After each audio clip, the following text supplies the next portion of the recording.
Hello, welcome to Sound Bites. I'm your host, Holly Whitfield. I'm here with Daniel Blanchard of Blanchard's Organic Breads. Today we're going to talk about Danny's family history in Memphis, how he got into baking, his first day of business, which I just found out about and have a lot of questions about, and just really as much as we can get into the specifics of baking and all of the amazing breads, pastries, treats that you make, and maybe a couple of hot takes about Memphis food scene. We'll see what we can come up with. But welcome, Danny. Thank you so much for being here. Thank you for having me.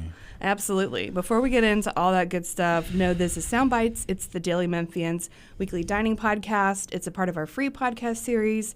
Make sure you don't miss any old episodes of Sound Bites by subscribing on Apple or Spotify or YouTube. We're putting up, obviously, video podcasts now on YouTube. You can hear the newest episodes of Sound Bites every week on WYXR Radio, Thursdays at 11. If you're listening right now on WYXR, up next you can hear the Sidebar Podcast, another Daily Memphian free pod with our CEO, Eric Barnes. He's always talking to somebody interesting about what's going on in music, arts, culture, and more in Memphis. But let's get back with Danny. Thank you again for being here. Thank you for having me again. The other day, I don't know why I was going to Midtown in the morning, because normally I'm here at the newsroom in the morning, but I was for some reason, and I was like, wait a minute, I wonder if his cart is there and I could get something real good. And you were, and I did.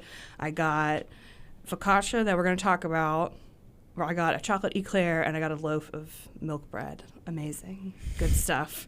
But let's start with you. What about you and your family? How long have y'all been in Memphis, and how did you get started? So my mother and her 9 siblings, I believe they were 9 at the time, moved to Memphis from Brockton, New York, which is like on Lake Erie, western New York. And they moved with their father and mother, Richard Page and Ann Page, who came to Memphis to head the voice program at Memphis State. Yes. And yeah, so they moved here, and they lived on, what was it, Belvedere? Yeah. Like really nice house on Belvedere. And with their flock of children. yes, with their flock of 9 children. And so yeah, and my grandmother Ann is 99 this year. So, and my grandfather passed away a few years back, but but a few of the children are still here. My Uncle Kevin's a musician here still, Kevin Page. And yeah, so my family is deeply rooted in Memphis, and you know, my mom moved here in like 2007, I believe, from Charleston, and I came like 2008. So, and hopped around a few places between there, here. So, you said you had spent some time in Atlanta when you were a kid. Well, I grew up. I was born and raised there. Okay. And I came here for like kindergarten for a year, and then I also came in like 2nd and 3rd grade. My mom was getting her nursing degree at Memphis State, and so I lived here for that little period of time as a child. Kept calling you back. Yeah, sort of. You know, I've lived a lot of places throughout my life, and you know, adult life. So, but Memphis has kept bringing me back. So. So you said that you had spent some time working in restaurants. Can you tell me about that? And how did that lead to baking, or were those things happening kind of separately from each other? I would say food, being in food, and my family's been in food. I have family in New Orleans that are very deep rooted in the food scene there, and I've just like worked in a lot of restaurants. I've been in a lot of places where bread has spoken to me more than the other foods, so to speak. Whether it's been like a Philly cheesesteak place that I worked at in Scottsdale, Arizona, where like the bread was delivered every night and it was super fresh and amazing by like a local baker. Or New Orleans with Lindenheimer po' boy bread, like good stuff. Like certain places have like had bread items that have made me nostalgic to that place, and like created memories. So. Were you front of house, back of house, all of the above? All the above. worked back of the house for like 8 or 9 years when I first started. Wow. Yeah. Working in restaurants. At 16, I was like a busboy / dishwasher at Taco Mac in Atlanta. And then from there on, That's where you done a little bit of things everything about yourself. Yeah, I mean, I was 16 years old carrying 95-pound kegs up a wooden crinky flight of stairs. That was definitely to code, I'm sure. Yeah, I'm sure. Yeah. But 1998 in Atlanta, like nobody was. Nobody cared. Yeah, I mean, they probably still don't. So restaurants get away with a lot. So. That's true. They got to make it work somehow. Anywhere in Memphis, did you work in restaurants that you could share? Oh, yes. I've worked a lot of places. I mean, my first job in Memphis, I think, was Sauces, which was a place downtown. Yeah, and that was like 2007, 8 or whatever, maybe, 2008.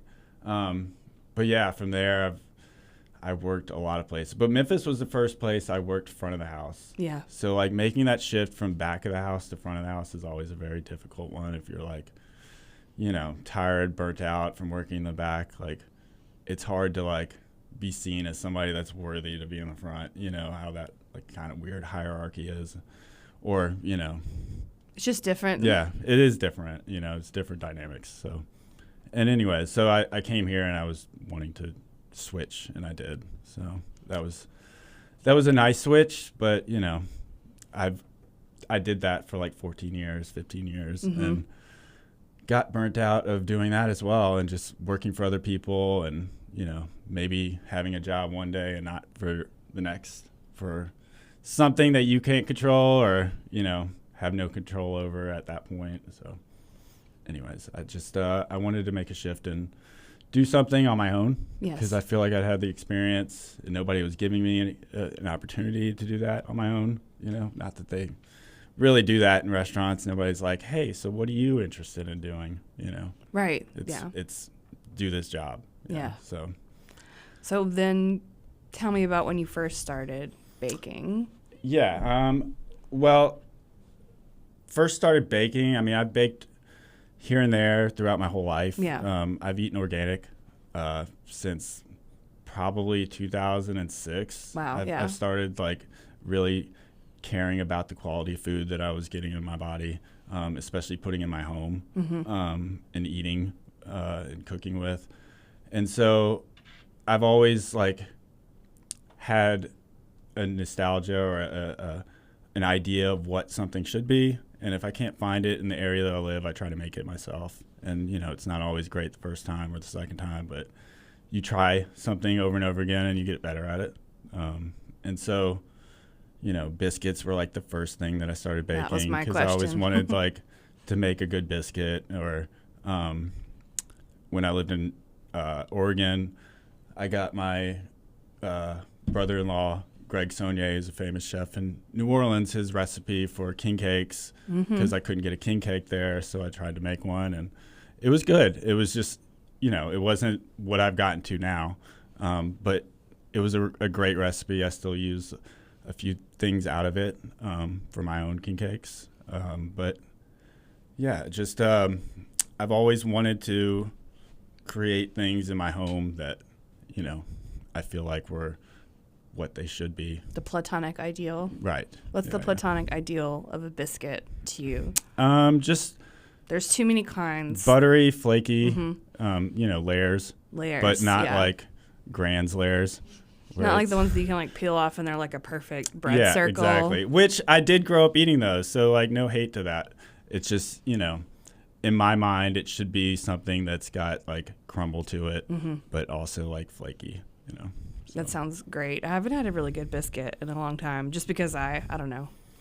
I forget there's biscuits. Right. Well, And then what a delight to remember right now. I don't go out to breakfast very often. I wouldn't imagine. Yeah. And I always have bread at home, so baking biscuits is like something that I only do if I'm like, I don't have any bread and I need to eat some, biscuits and gravy or something, something that I haven't had in a while.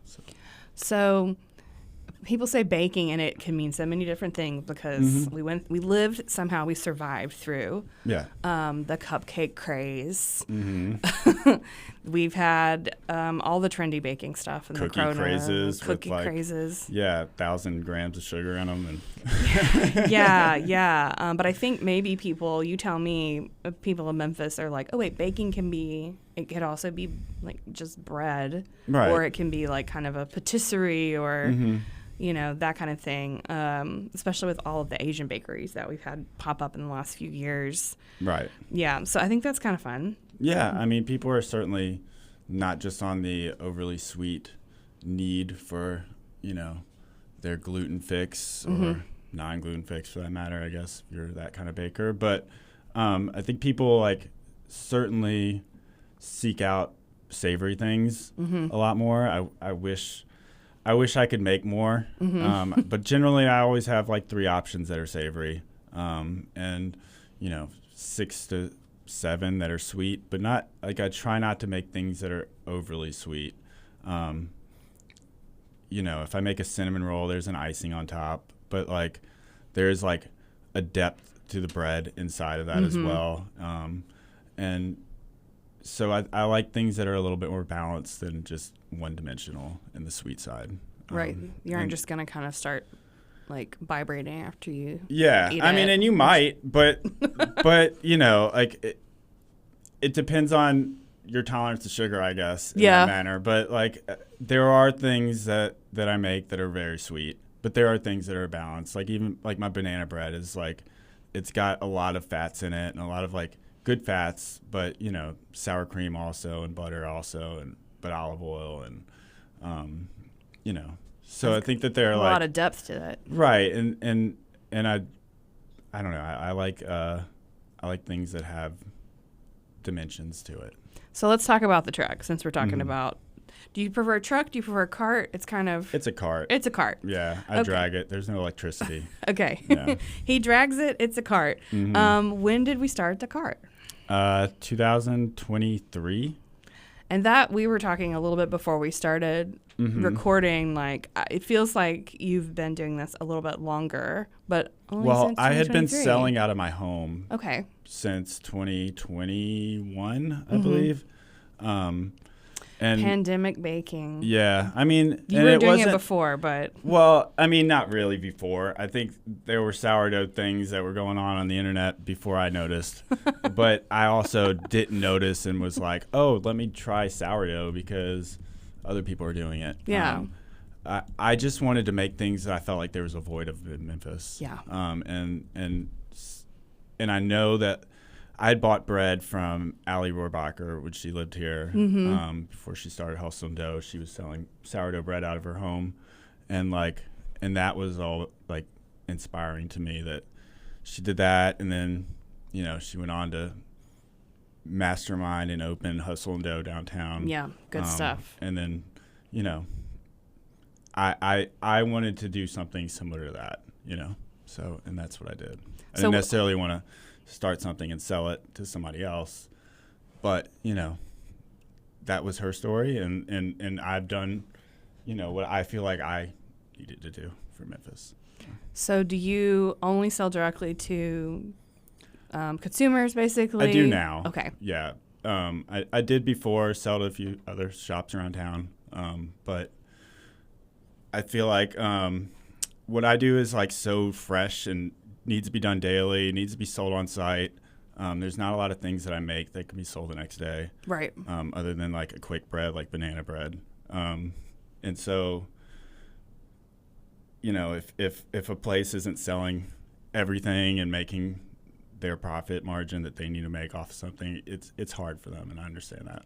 So. Yeah. Well, there's a certain level of personal care that people can experience, and that I think you get fulfillment from, and you've said, right. When you're kind of, I don't know what time you get up, but the number of items that you have, the amount of stuff that you're bringing when you put your cart out is kind of crazy for sort of a one person. Yeah. And there's really nothing that I can bake the night before, other than if I'm selling milk bread, I'll bake those maybe the night before. But everything I bake and sell the day of is baked. Yeah. And you have about like 10 or 12 things, or generally on a Wednesday I'll bring out like 8 or so. Yeah. But like on a Friday, it's like 10 or so, 12. That's with incredible. whole loaves of bread, and I'll bake like usually 2 batches of focaccia, and a few extra bagels. So and a good lineup of pastries. I occasionally bring out desserts. I love desserts. It's hard for me to bring out everything that I want to bring out. Well, how dare you not bake everything on an entire season of the Great British Bake Off for one day?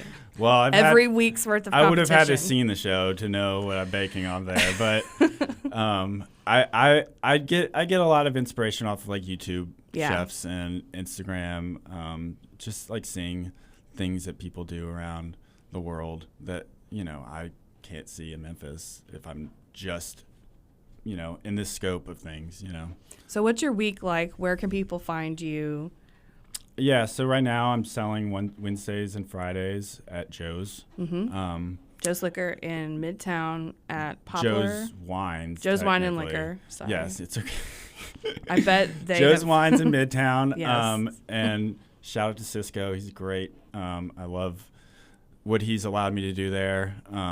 He's offered me a platform that I would not have had just selling on an abandoned corner or pulling over on the side of a road, which I don't know that you can do that in Memphis, but I don't think so. I don't think so either. But I've spoken to one other place before this, and they wanted some money for my spot there. Yeah. And I think what I do like enhances Joe's in a way, and I feel like Joe's enhances what I do as well. Like I get customers that stop and buy a loaf of sourdough and then go buy a bottle of wine for their dinner, you know, and it's like, I think those two things go hand in hand more than any kind of food item that you could sell in there. Like bread is something you bring home, you do what you want to with it, and and even in a sandwich, like the best thing inside of that sandwich is on the outside. Yeah. I mean, the bread is like the first thing you taste, and it's generally the last thing you taste with, the lingering flour, that's it creates a memory in my mind. The sandwich is just the vehicle for the bread. I feel like that too. I mean, a great sandwich is surrounded by a great bread. Okay, I'm adding something to my rapid fire questions that we'll get to shortly then in that case, but I wanted to talk about your first day of business. You said you started the cart on Cooper Young Fest Day. Right. Now, I worked in a restaurant on Cooper Young Fest Day. I've probably talked about this a couple years ago on Sound Bites. Not one of my favorite days of my life. It's just a crush of humanity. Wow. And everyone is hot, and everyone wants to sit down in an air-conditioned place. Or they want to get whatever, and they don't really want to buy anything, which is totally fine. I'm not bitter. I'm just saying it's an interesting choice for a first day. Well, it was, and I was tad unprepared for the day. So Paige Allens is an artist in Memphis who actually painted my cart and lived on a spot on Young, just like a block off of where Peabody School is. I can't remember the streets past, but anyways, right on the path of people walking into the festival. I didn't have to pay to be a vendor because I was in her driveway. Yeah. And so anyways, this was like in my early stages of baking where I just didn't go to sleep at night. I would like stay up all night and just think I had to like troop through it to like bake everything that I had to bake. And so I baked everything. I didn't sleep at all. And I go bring everything out there. I'm setting it up. And like I start throwing up. And this could have been like a low blood sugar moment. Oh, no. Or it could have been just me lack of sleep, a little bit of heat because it was really hot at that time still. But my mom was there and my kid's mother was there and they came and helped. So like man the cart while I went home and like slept because I was like exhausted.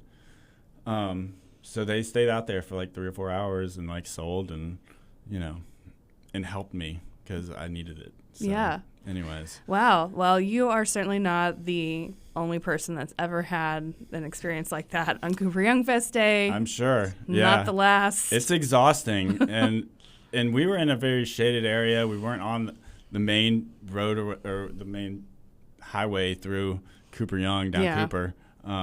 But I'm sure that they got really busy. But that was like the first official day. And then from there, I moved it to Joe's. And I started selling at Joe's. Yeah, Joe's Wines. Sorry, Right. Joe's. I'm just trying to remember what the sign says. I'm sure they won't hold it against But you. I just think about the Sputnik, and then I forget how to read. Yeah. Let's talk a little bit about bagels. Do you have like a bagel treatise or like a bagel opinion? Because there's a bunch of different kinds of bagels, methods. Right. Yes. And I don't follow any one, I don't believe. Yeah. I mean, I've been compared to a Montreal bagel, which is the only French bagel I know of, which I find that very flattering. What is a Montreal bagel? So Montreal bagels are a little different than like a New York style.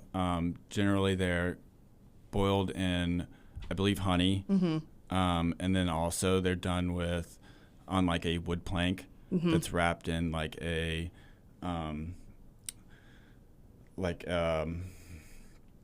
burlap sack kind of material. Sure. That they soak in water, and then they cook the bagels on them in like a very high heat oven.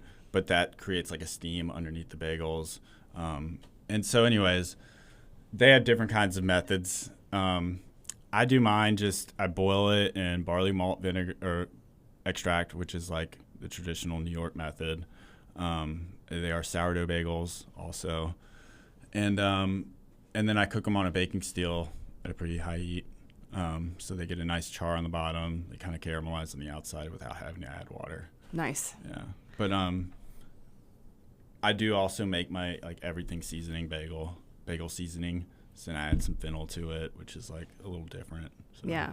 Delicious. Okay, let's do some rapid fire questions. Quick questions, just a couple word answers. Unless you've got a treatise. Help me keep it short, please. Okay, we'll do this together.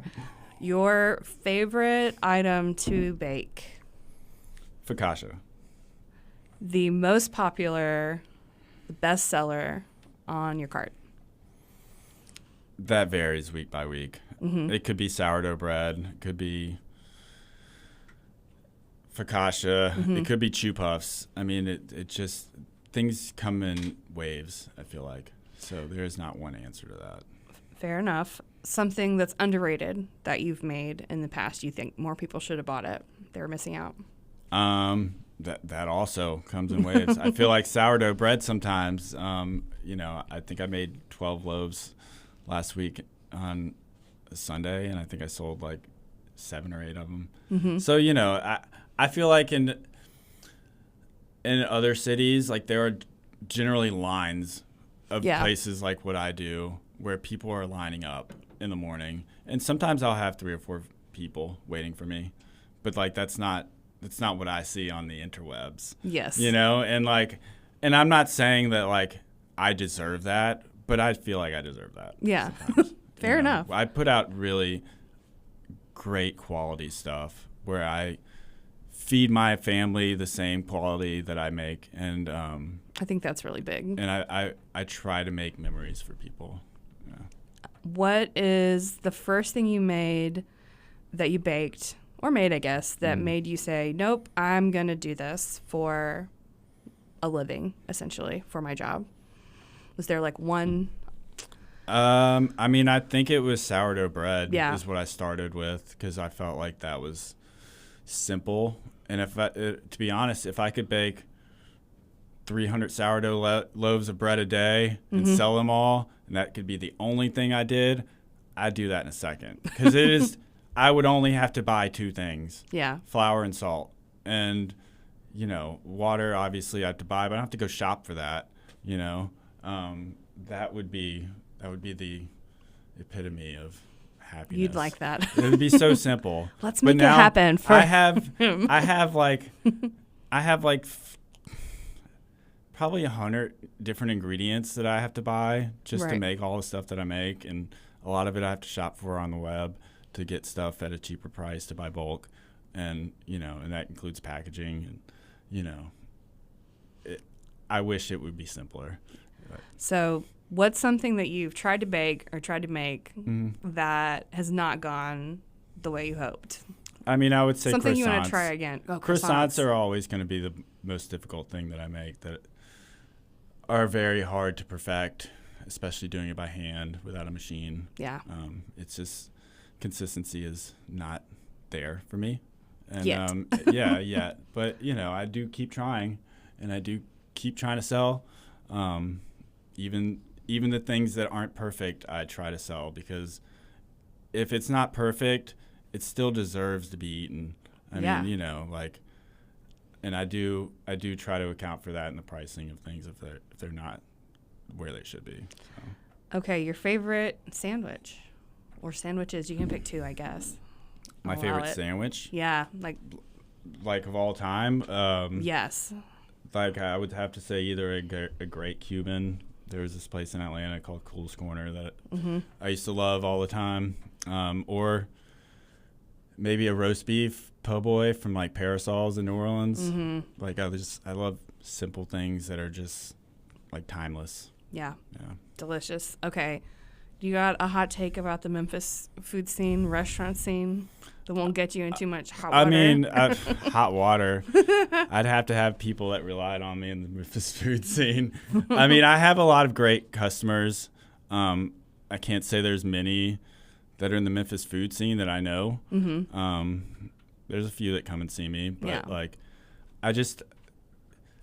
I wish Memphis had more of a communal, support. Mm-hmm. I feel like there's not that there is in other cities. Mm-hmm. And even, this is the hot take, I guess. Yeah.